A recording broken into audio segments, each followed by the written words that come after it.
Hi everyone, for those of you who watched our last video, you will know that we are taking this term to look through my book, Naturally Supernatural, to draw out key lessons we can learn about how to live the life that Jesus modelled. And today we're just going to pick out a very small section from the first chapter. When the disciple Peter found himself at the house of Cornelius, and Cornelius urged him to teach them everything that Jesus had commanded him, Peter uses just a very few sentences to summarize the entire ministry of Jesus. He says this, that Jesus was anointed with the Holy Spirit and with power, that he went around doing good and healing all who are oppressed by the devil, for God was with him. And I just love that Peter starts his summary by saying that Jesus was anointed with the Holy Spirit. Because the truth is that if you want to live a naturally supernatural life, then you have to be totally dependent on the presence of God. Without God, we can do nothing, but with God, anything is possible. And the Holy Spirit is so crucial in helping us to live like Jesus because of the revelation he brings us of who God is as our Father and who we are as his sons and daughters.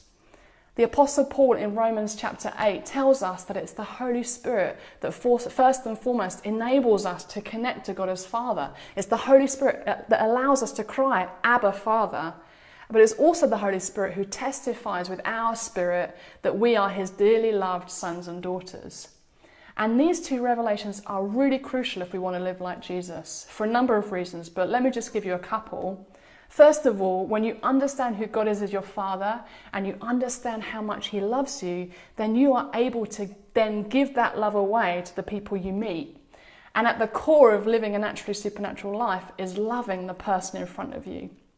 Also, when you understand God's love for you and you understand who you are as his son or daughter, then you get an internal security that enables you to take risks and walk through fear.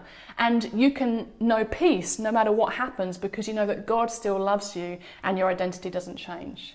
And the reality is that these revelations are lifelong revelations. There is always more for us to learn about God being our Father and about who we are as his beloved children. And so I want to encourage us as we begin this journey of learning what it looks like to live a naturally supernatural life. Why don't we take some time to be in God's presence, ask the Holy Spirit to fill us afresh, pray and ask him to give us greater revelation of who God is as our Father and who he says we are. And let's let him fill us with his love as we enjoy being in his presence.